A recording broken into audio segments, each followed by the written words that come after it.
तो चलिए पहले बड़ी खबर, मुजद्दा खामेनेई बने ईरान के नए सुप्रीम लीडर। ट्रंप का इस पर बयान भी सामने आ गया है। ट्रंप ने यह कह दिया है कि ज्यादा दिन तक ये सुप्रीम लीडर अब टिकने नहीं वाले हैं। आज युद्ध का 10वां दिन है। असेंबली ऑफ एक्सपर्ट्स ने मुजद्दा का चुनाव किया है। लगभग 88 मेंबर इसमें होते हैं। जो धार्मिक और कितनी अच्छी गतिविधियां रही हैं देश के अंदर, इन सभी बातों को लेकर यहां पर चुनाव किया जाता है। लेकिन लीडर मिलने के बाद ईरान में जश्न का माहौल है। खामेनेई के बेटे को सुप्रीम लीडर बनाया गया।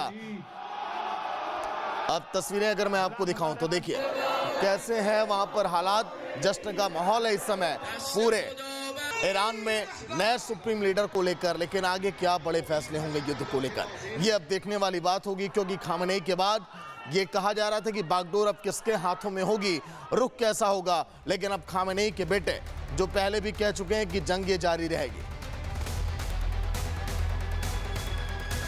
वहीं मिडिल ईस्ट में जंग का आज 10वां दिन है। इजराइल पर ईरान का मिसाइल अटैक हो चुका है। नए सुप्रीम लीडर के चुने जाने के बाद वहां पर हालात एक बार फिर बिगड़ने लगे हैं। मिसाइल हमला ईरान ने लॉन्च किए 2 मिसाइल वेव्स। ईरान भी पलटवार करता हुआ दिखाई दे रहा है। लेकिन इजराइल पर ईरान का मिसाइल अटैक, नए सुप्रीम लीडर के चुने जाते ही यह मिसाइल हमला किया गया ईरान की तरफ से। 2 मिसाइल वेव्स देखिए लॉन्च किए गए और इसकी गर्जना और ये चमक आप देखकर अंदाजा आप लगा सकते हैं। आज युद्ध का 10वां दिन और 10वें दिन युद्ध और भी अब देखिए विध्वंसक रूप अब ले सकता है। क्योंकि खामेनेई के जाने के बाद नए सुप्रीम लीडर का चुनाव अब हो चुका है।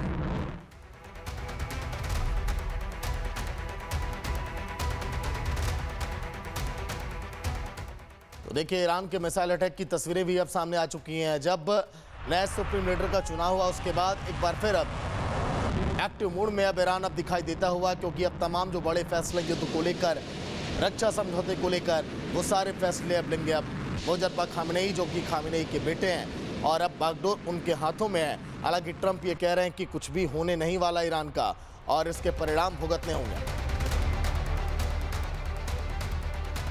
वैसे युद्ध किसी के लिए भी श्रेयस्कर नहीं होता। इतिहास इसका सबसे बड़ा गवाह है। सवाल यह है कि क्या दुनिया ने अब तक के युद्धों से कुछ सीखा या फिर इतिहास खुद को दोहराने की तैयारी अब कर रहा है। अमेरिका ने ईरान पर हमलों के आंकड़े गिनवा दिए, फिर ईरान ने अमेरिका के थाड को तबाह करने का सबूत तक दे दिया है। लेकिन अब तक हासिल दोनों ही तरफ केवल और केवल बर्बादी हुई है। देखिए आप।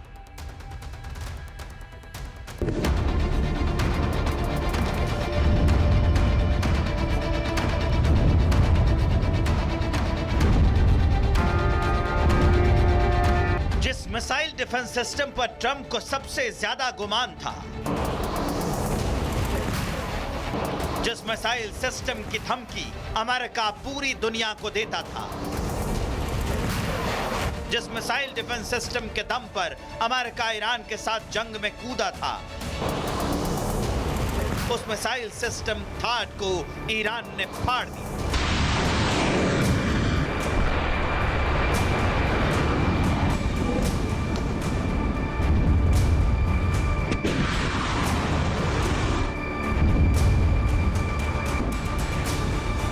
ये तस्वीर अमेरिका के उसी थाड मिसाइल डिफेंस सिस्टम की है जिसे ईरान ने मिट्टी में मिला दिया है।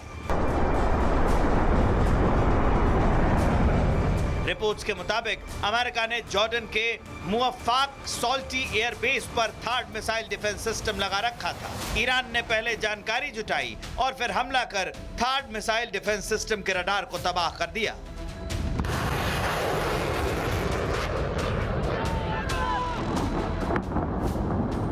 एक थाड मिसाइल डिफेंस सिस्टम की कीमत करीब 22,000 करोड़ रुपए होती है। लेकिन थाड के जिस रडार सिस्टम को ईरान ने नेस्तनाबूद किया, उसकी कीमत करीब 2700 करोड़ रुपए बताई जा रही है।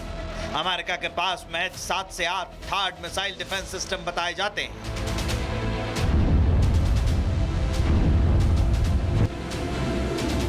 मतलब एक ही झटके में ईरान ने अमेरिका को बहुत बड़ी चोट पहुंचाई है।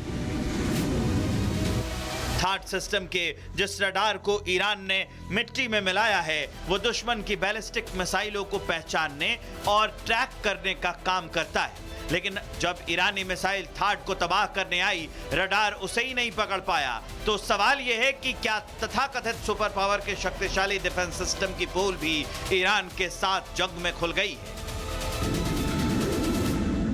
Iran has destroyed 5 radars. The other 2 each cost $1 billion. We have like a total of 10 THAAD batteries in the world. Iran has destroyed 3 of those. 30% of our total number of THAADs in the world, Iran's destroyed 3 of those in this last week. एक थाड system में 6 launcher truck होते हैं। हर launcher में 8 interceptor missile होते हैं। थाड system के साथ कुल 48 मिसाइल अटैच होते हैं।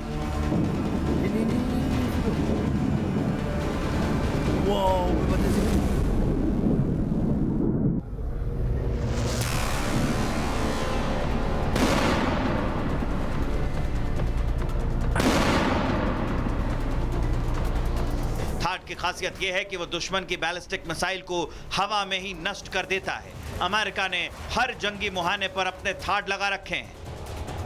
अमेरिका ने इजराइल की सुरक्षा के लिए थाड लगाया था, तो सन की तानाशाह किम जोंग की मिसाइलों का जवाब देने के लिए साउथ कोरिया में थाड लगा रखा गया है। प्रशांत महासागर में स्थित गुआम द्वीप की सुरक्षा के लिए टास्क फोर्स टैलोन के तहत थाड तैनात है।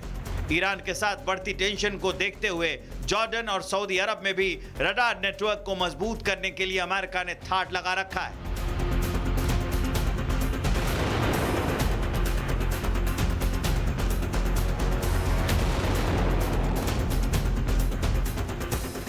ईरान ने अमेरिका के थाड की हवा निकाल दी है, इसलिए दुनिया के सबसे महंगे डिफेंस सिस्टम पर सवाल उठने लगे हैं। सवाल ये कि थाड बनाने वाली लॉकहीड मार्टिन ने डिफेंस सिस्टम की हिट टू किल क्षमता का जो दावा किया था, क्या वो दावा फर्जी था?